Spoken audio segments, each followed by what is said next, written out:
नमस्कार, सलाम, बेबाक भाषा में आपका स्वागत है। मैं हूं मुकुल सरल। आजकल वक्फ और वक्फ बोर्ड बहुत चर्चा में है। संसद के मानसून सत्र में इससे जुड़ा नया बिल पेश किया गया, वक्फ संशोधन विधेयक 2024, जिसे इसी शीतकालीन सत्र में पास कराने की कोशिश है। हालांकि यह बिल अभी जेपीसी यानी ज्वाइंट पार्लियामेंट्री कमेटी, संयुक्त संसदीय समिति के पास है, लेकिन मंत्रियों से लेकर प्रधानमंत्री तक इस मुद्दे पर जिस तरह बोल रहे हैं, उसे लेकर बहस तेज हो गई है। तो यह वक्फ संशोधन विधेयक क्या है, इसे क्यों लाया जा रहा है, यह जरूरी है या इसके पीछे कुछ और मंशा है, क्या राजनीति है? आज इस खास कार्यक्रम पॉइंट टू पॉइंट में हम इसी मुद्दे की चर्चा करेंगे। वक्फ या वक्फ एक अरबी शब्द है जिसका अर्थ है धर्मार्थ या लोक कल्याण के लिए दिया गया धन, वस्तु या संपत्ति। आसान शब्दों में कहें तो दान देना। यानी आप मंदिर, मस्जिद या किसी धार्मिक कार्य के लिए कुछ दान पुण्य करते हैं तो इसे अरबी भाषा में वक्फ करना कहा जाएगा। तो हम वक्फ और वक्फ बोर्ड को लेकर इतना उद्वेलित क्यों हैं, परेशान क्यों हैं? दरअसल हम शब्दों से डरते हैं और मुसलमानों से तो हमें न जाने कब से डराया जा रहा है। बांटो और राज करो की नीति, जिसे अब बटेंगे तो कटेंगे का नाम दिया गया है, के तहत 80% से ज्यादा हिंदू आबादी को 20% से भी कम अल्पसंख्यकों और उनमें भी मुसलमानों और उनसे जुड़ी संस्थाएं, वो धार्मिक संस्थाएं हो या फिर शैक्षणिक, यानी वक्फ हो या फिर एएमयू या जामिया तक से डराया जाता है। जैसे ही कोई उर्दू, फारसी या अरबी शब्द आता है तो उसे मुसलमानों से जोड़कर हमें डराया जाने लगता है। ऐसे हिंदू जिन्हें इन शब्दों का अर्थ नहीं पता होता, उन्हें उस शब्द के सही मायने यानी अर्थ ना बताकर ऐसी व्याख्या की जाती है कि उन्हें लगने लगता है कि जैसे दूसरा न जाने क्या फायदा ले रहा है, या उनसे न जाने क्या छीना जा रहा है, या उनके धर्म पर कोई खतरा आ गया है। जैसे जिहाद शब्द सुनते ही हम डर जाते हैं। क्यों?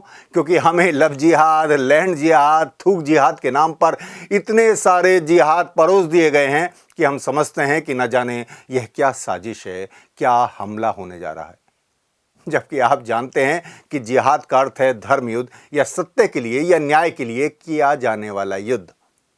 अब इस अर्थ को अगर आप जानते हैं तो आपको इस शब्द से डर नहीं लगेगा और आपको डर या डराने के पीछे की राजनीति तुरंत समझ में आ जाएगी। ऐसे ही कुछ शब्द हैं तबलीग, तबलीगी जमात, इज्तिमा, फतवा, हिजाब। इन सब से आपको डराया गया है। मदरसा शब्द तक इस तरह पेश किया जाता है जैसे वहां न जाने क्या पढ़ाया जा रहा है। ऐसा ही एक शब्द है वक्फ, वक्फ बोर्ड, वक्फ संपत्ति। अब इसे लेकर विवाद किया जा रहा है और एक नया कानून पास कराने की तैयारी है। आप अगर हिंदू हैं तो आपको मठ मंदिरों, आश्रमों के लिए दान देने में कोई गुरेज नहीं होगा, ना डर लगेगा, बल्कि आपको संतोष होगा, गर्व होगा कि चलो हमने कुछ धर्म का काम किया, पुण्य का काम किया। ना आप चाहेंगे कि आपके मठ मंदिरों या धार्मिक मामलों में कोई दूसरा हस्तक्षेप करे, दखल दे। आप यह भी जानते हैं कि आप दिया गया दान वापस नहीं ले सकते। उधार तो वापस लिया जा सकता है लेकिन दान नहीं, क्योंकि आपने उसे अपनी मर्जी से किसी धार्मिक कार्य या भगवान या ईश्वर या अल्लाह के नाम पर कर दिया है। यही है वक्फ और यही है वक्फ बोर्ड, जो अपने इस्लाम की मान्यताओं के अनुसार धार्मिक कार्यों जैसे दरगाह, मस्जिद, कब्रिस्तान या फिर मदरसे के संचालन या निर्माण के लिए दान की गई जमीन, जायदाद का इंतजाम देखता है। इसी के लिए वक्फ अधिनियम 1995 बनाया गया, जिसमें अब बदलाव की बात की जा रही है। तो इसे जरा समझ लेते हैं। 8 अगस्त 2024 को 2 विधेयक, वक्फ संशोधन विधेयक 2024, जिसे नाम दिया गया है एकीकृत वक्फ प्रबंधन, सशक्तिकरण, दक्षता और विकास अधिनियम, और मुसलमान वक्फ निरसन विधेयक 2024 लोकसभा में पेश किए गए। इनका उद्देश्य बताया गया कि वक्फ बोर्ड के काम को सुव्यवस्थित करना और वक्फ संपत्तियों का कुशल प्रबंधन सुनिश्चित करना है। इसे लेकर सरकार का क्या दावा है, आइए इसे भी समझ लेते हैं। सरकार का दावा है कि वक्फ संशोधन विधेयक 2024 का उद्देश्य वक्फ अधिनियम 1995 में संशोधन करना है, ताकि वक्फ संपत्तियों के विनियमन, और प्रबंधन में आने वाली समस्याओं और चुनौतियों का समाधान किया जा सके। संशोधन विधेयक का उद्देश्य भारत में वक्फ संपत्तियों के प्रशासन और प्रबंधन में सुधार करना है। इसका उद्देश्य पिछले अधिनियम की कमियों को दूर करना है और अधिनियम का नाम बदलने, वक्फ की परिभाषाओं को अपडेट करने, पंजीकरण प्रक्रिया में सुधार करने और वक्फ रिकॉर्ड के प्रबंधन में टेक्नोलॉजी की भूमिका बढ़ाने जैसे बदलाव करके वक्फ बोर्ड की दक्षता बढ़ाना है। इसके लागू होने के बाद इसमें महिलाओं को भी शामिल करने की बात की गई है। मुसलमान वक्फ निरसन विधेयक 2024 का प्राथमिक उद्देश्य मुसलमान वक्फ अधिनियम 1923 को निरस्त करना है, जो आज़ादी से पहले का कानून है। दावा है कि यह कानून आधुनिक भारत में वक्फ संपत्तियों के प्रबंधन के लिए पुराना और अपर्याप्त हो गया है।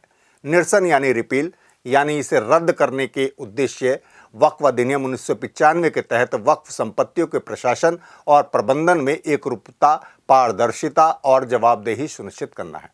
तो वक्फ अधिनियम 1995 में ऐसा क्या है जिसे बदलने की बात की जा रही है, आपको ये भी बताते हैं। वक्फ को लेकर सबसे पहले 1954 में वक्फ अधिनियम बनाया गया था और राज्य वक्फ बोर्डों का गठन किया गया था। फिर 1954 के वक्फ अधिनियम के तहत भारत सरकार ने 1964 में एक वैधानिक निकाय बनाया, central Waqf council of India. यह केंद्रीय निकाय विभिन्न राज्य वक्फ बोर्डों के तहत काम की देखरेख करता है। फिर आता है वक्फ अधिनियम 1995। वक्फ अधिनियम को 1995 में मुसलमानों के लिए और भी अधिक कारगर बनाया गया। इसके तहत भारत में वक्फ संपत्तियों यानी जो धार्मिक बंदोबस्ती के प्रशासन को संचालित करने के लिए अधिनियमित किया गया था। यह वक्फ काउंसिल राज्य वक्फ बोर्डों और मुख्य कार्यकारी अधिकारी की शक्ति और कार्य और मुतवल्ली के कर्तव्यों का भी प्रावधान करता है। यह अधिनियम वक्फ ट्रिब्यूनल यानी न्यायाधिकरण की शक्ति और प्रतिबंधों का भी वर्णन करता है, जो अपने अधिकार क्षेत्र के तहत एक सिविल कोड के बराबर हैं, उसके बदले में कार्य करता है। वक्फ ट्रिब्यूनल को एक सिविल कोड माना जाता है और उन्हें सिविल प्रक्रिया संहिता 1908 के तहत एक सिविल कोड द्वारा प्रयोग किए जाने वाली सभी शक्तियों और कार्यों का प्रयोग करना आवश्यक है। ट्रिब्यूनल का निर्णय अंतिम और पक्ष पर बाध्यकारी होगा। कोई भी मुकदमा या कानूनी कार्रवाई किसी भी सिविल कोड के अधीन नहीं होगी। इस प्रकार वक्फ न्यायाधिकरण के निर्णय किसी भी सिविल कोड के बराबर हैं। ट्रिब्यूनल के आदेश को हाई कोर्ट में चुनौती जरूर दी जा सकती है। और अब 1995 के इसी कानून में संशोधन किया जा रहा है और लाया जा रहा है वक्फ संशोधन विधेयक 2024। इसे लेकर तमाम मुस्लिम संगठनों और वक्फ बोर्ड सदस्यों समेत तमाम राजनीतिक दलों को आपत्ति है। यही वजह है कि इसे अगस्त में पेश किए जाने के बाद विचार के लिए संसद की संयुक्त समिति यानी जेपीसी को भेज दिया गया। जेपीसी में कुल 31 सदस्य हैं। इनमें 21 लोकसभा और 10 राज्यसभा सांसद हैं। जेपीसी के अध्यक्ष बीजेपी सांसद जगदंबिका पाल हैं। यह वही जगदंबिका पाल हैं जो 2014 से पहले कांग्रेस में थे और 1998 में एक दिन के लिए उत्तर प्रदेश के मुख्यमंत्री भी बने थे। 2014 में ये बीजेपी में शामिल हो गए और अब पुराने भाजपाइयों से भी ज्यादा मोदी भक्ति दिखा रहे हैं। इनका कहना है कि रिपोर्ट तैयार है और समझा जा रहा है कि सरकार की मंशा है कि यह बिल इसी शीत सत्र में पारित करा दिया जाए। अल्पसंख्यक मामलों के मंत्री और संसदीय कार्य मंत्री किरेन रिजिजू ने एक अखबार से बात करते हुए कहा कि हम इस शीतकालीन सत्र में इसे पारित कराने के लिए प्रतिबद्ध हैं। इस विधेयक को पारित कराने के लिए पूरे देश से मुस्लिम समुदाय सहित समाज के सभी वर्गों से जबरदस्त दबाव है। देखिए कितना बड़ा मुद्दा है। रिजिजू ने कहा कि जेपीसी को सत्र के पहले सप्ताह के अंतिम दिन तक संसद में अपने निष्कर्ष प्रस्तुत करने को कहा गया है, जबकि जेपीसी में शामिल विपक्षी सदस्य ऐसा नहीं मानते। जेपीसी के विपक्षी सदस्यों ने सोमवार 25 नवंबर को जब संसद का शीतकालीन सत्र शुरू हुआ, उस दौरान लोकसभा अध्यक्ष ओम बिरला से मुलाकात की और उनसे समिति के अध्यक्ष और भाजपा सांसद जगदंबिका पाल को रिपोर्ट पर जल्दबाजी न करने का निर्देश देने का आग्रह किया। स्पीकर से मुलाकात करने वाले सदस्यों में डीएमके नेता ए राजा, एम अब्दुल्ला, कांग्रेस के सांसद सैयद नासिर हुसैन, मोहम्मद जावेद और इमरान मसूद, तृणमूल सांसद कल्याण बनर्जी और एम नदीमुल हक, आम आदमी पार्टी से संजय सिंह, सपा से मोहबीबुल्ला और AIMIM से असुद्दीन ओवैसी शामिल रहे। इन सदस्यों ने शिकायत की है कि समिति के अध्यक्ष जगदंबिका पाल सही प्रक्रिया का पालन नहीं कर रहे हैं और वह जल्दीबाजी में कार्रवाई को कुचलने का प्रयास कर रहे हैं। इस विधेयक को लेकर प्रमुख आपत्तियां क्या हैं?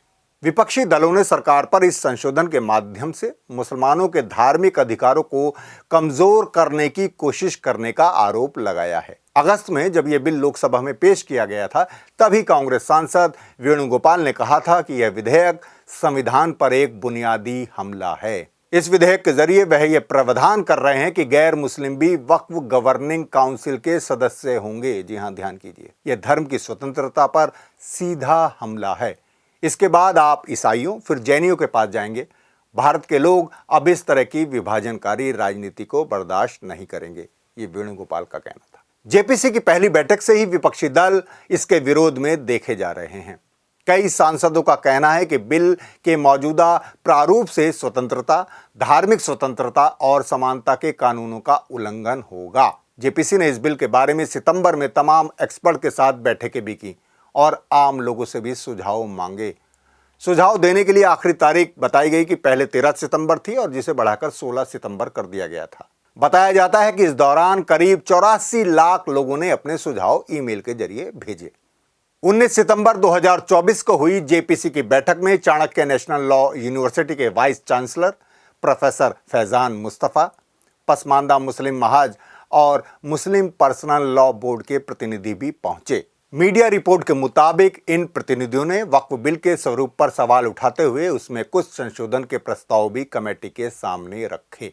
विरोध करने वालों का कहना था कि बिल में ऐसे प्रावधान रखे गए हैं जिसके तहत कोई भी व्यक्ति वक्फ की जमीन या उसकी प्रॉपर्टी के स्टेटस को चुनौती दे सकता है। ऐसे में दिक्कत उन संपत्तियों को लेकर आएगी जो कई साल पुरानी हैं और जिनके दस्तावेज मौजूद नहीं हैं। बैठक में कलेक्टर को नए वक्फ बिल के तहत मिलने वाले अधिकार को लेकर भी काफी हंगामा हुआ। यही नहीं, इस पर नवीन पटनायक की पार्टी बीजू जनता दल बीजेडी ने भी विरोध जताया है, जो अब से पहले संसद में मोदी सरकार का प्रत्यक्ष या परोक्ष समर्थन करती रही है। बीजू जनता दल का कहना है कि विधेयक लाने से पहले मुस्लिमों से इस बारे में विचार विमर्श नहीं किया गया और इससे समुदायों के बीच सद्भाव प्रभावित होगा। पार्टी ने विधेयक वापस लेने की मांग करते हुए रविवार 24 नवंबर को ओडिशा में एक रैली भी निकाली। इसके अलावा मुख्य आपत्तियों में वक्फ ट्रिब्यूनल में जिलाधिकारी और अन्य समुदाय के सदस्यों को शामिल किए जाने पर घोर आपत्ति जताई जा रही है। एआईएमआईएम प्रमुख और सांसद असदुद्दीन ओवैसी ने वक्फ बोर्ड में गैर मुस्लिम सदस्य होने पर सवाल उठाया है। उन्होंने कहा कि टीटीडी बोर्ड यानी तिरुमाला तिरुपति देवस्थानम के 24 सदस्यों में से एक भी सदस्य गैर हिंदू नहीं हैं। टीटीडी के नए चेयरमैन का कहना है कि वहां काम करने वाले लोग हिंदू होने चाहिए। हम इसके खिलाफ नहीं हैं। हमें सिर्फ इस बात पर आपत्ति है कि नरेंद्र मोदी की सरकार वक्फ के प्रस्तावित बिल में कह रही है कि केंद्रीय वक्फ परिषद में 2 गैर मुस्लिम सदस्यों का होना अनिवार्य कर दिया गया है। आप वक्फ बिल में यह प्रावधान क्यों ला रहे हैं? टीटीडी हिंदू धर्म का बोर्ड है और वक्फ बोर्ड मुस्लिम धर्म का है। समानता होनी चाहिए। जब टीटीडी के ट्रस्टी मुस्लिम नहीं हो सकते तो वक्फ बोर्ड में गैर मुस्लिम सदस्य कैसे हो सकते हैं? ये ओवैसी पूछ रहे हैं। जमीयत उलेमा हिंद के प्रमुख मौलाना अरशद मदनी ने कहा कि वक्फ पूरी तरह से धार्मिक मामला है जिसकी जड़ें इस्लामी कानूनों में हैं। उन्होंने दावा किया कि सरकार वक्फ संपत्तियों की स्टेटस को बदलना चाहती है जिससे उन पर कब्जा करना आसान हो जाए। मदनी कहते हैं कि नए संशोधन के पारित होने के बाद कलेक्टर राज अस्तित्व में आ जाएगा। वक्फ ट्रिब्यूनल का फैसला आखिरी नहीं होगा कि कौन सी संपत्ति वक्फ है और कौन सी नहीं। ऑनरशिप के संबंध में कलेक्टर का फैसला आखिरी होगा। पहले यह अधिकार वक्फ ट्रिब्यूनल के पास होता था। वक्फ एक्ट में प्रस्तावित संशोधन संविधान द्वारा दी गई मजहबी आज़ादी के भी खिलाफ हैं और संविधान के अनुच्छेद 14, 15 और 25 का उल्लंघन करते हैं। आपको मालूम है कि भारतीय संविधान का अनुच्छेद 14 क्या है? अनुच्छेद 14 भारत क्षेत्र के भीतर सभी व्यक्तियों को कानून के समक्ष समानता और कानूनों की समान सुरक्षा की गारंटी देता है। अनुच्छेद 15 धर्म, मूल वंश, जाति, लिंग या जन्म स्थान के आधार पर भेदभाव का प्रतिषेध करता है, निषेध करता है। अनुच्छेद 25 अंतःकरण की स्वतंत्रता और धर्म की अबाध रूप से मानने, आचरण और प्रचार प्रसार करने की स्वतंत्रता देता है। तो ये 3 आर्टिकल हैं। इसी कड़ी में लखनऊ ऐशबाग ईदगाह के इमाम मौलाना खालिद रशीद फिरंगी ने भी इस बिल का विरोध किया है। मीडिया रिपोर्ट के मुताबिक मौलाना रशीद फिरंगी का कहना है कि प्रस्तावित बिल आने से 70% वक्फ संपत्तियां डेंजर जोन में चली जाएंगी।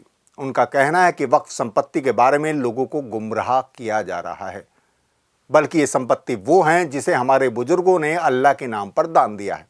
मस्जिद, दरगाह या मदरसा में इसका इस्तेमाल होता है।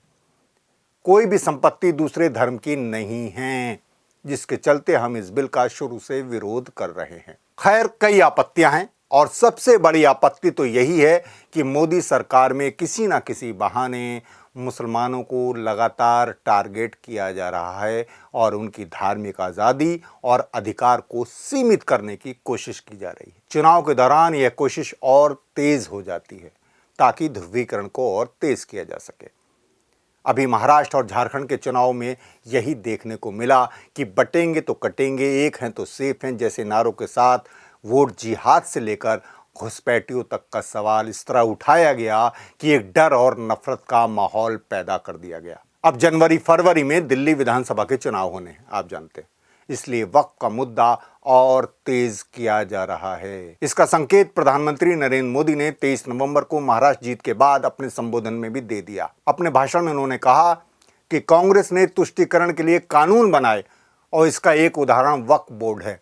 हालात ये हैं कि 2014 में इन लोगों ने सरकार से जाते जाते दिल्ली के आसपास की अनेक संपत्तियां वक्फ बोर्ड को सौंप दी। संविधान में वक्फ कानून का कोई स्थान नहीं है। देखिए, दिल्ली का जिक्र आ गया, दिल्ली चुनाव आने वाले, संविधान का विरोध भी बता रहे हैं कि संविधान में इसका कोई स्थान नहीं है। लेकिन मोदी जी ये बताना भूल गए कि वक्फ कानून को संविधान के तहत ही बनाया गया है और संविधान की भावना के विपरीत आपने ही सीएए बनाया और इलेक्टोरल बॉन्ड जैसे नियम कानून बनाए, जिसे तो सुप्रीम कोर्ट तक ने असंवैधानिक घोषित कर दिया। खैर, झारखंड का चुनाव खत्म होते ही घुसपैठ का मुद्दा अब पीछे चला गया है और अब यूसीसी, एक देश एक चुनाव और वक्फ का मुद्दा सामने आ गया है।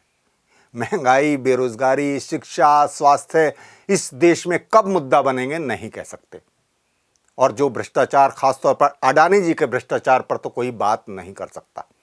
देशद्रोह का डर है, जबकि 2014 से पहले यही सबसे बड़ा मुद्दा था, भ्रष्टाचार, जिसकी बदौलत मनमोहन सरकार गई और आपकी यानी मोदी की सरकार आई। इसलिए वक्फ संशोधन विधेयक संसद के शीत सत्र में पास हो या ना हो, लेकिन इसकी गर्मी दिल्ली चुनाव तक इतनी बढ़ाई जाएगी कि आपको लगेगा कि अब देश का यही सबसे बड़ा मुद्दा है। जैसे फरवरी 2020 में हुए पिछले चुनाव में सीएए बड़ा मुद्दा था, जरूरी मुद्दा था, जिसमें ईवीएम बटन दबाकर करंट शाहीन बाग तक पहुंचाया जा रहा था। यह इतना जरूरी था कि दिसंबर 2019 में पास हुए इस कानून के नियम 4 साल बाद मार्च 2024 में जाकर अधिसूचित किए गए हैं। जी हाँ, मार्च 2024 में, 2019 में ये पास किया गया था। और अब तक कुल कितने लोगों को नागरिकता मिल सकी है, इसकी भी कोई सही जानकारी नहीं मिल रही है। तो कुल मिलाकर वक्फ का मुद्दा देश का बड़ा मुद्दा बनने जा रहा है। जैसे हर मस्जिद के नीचे मंदिर ढूंढे जा रहे हैं, हर दरगाह के नीचे मंदिर ढूंढे जा रहे हैं। आप भी और पढ़ते समझते रहिए और सियासत को परखते रहिए। मैं आखिर में यही कहूँगा बिस्मिल सईदी के शब्दों में कि वक्फ करके ज़िंदगी की साते तेरे लिए, साते यानी समय, वक्फ करके ज़िंदगी की साते तेरे लिए, अपने सर ली मैंने क्या क्या आफतें तेरे लिए। शुक्रिया। इस मुद्दे पर सोचिएगा ज़रूर और कमेंट करके हमें भी बताइएगा। धन्यवाद।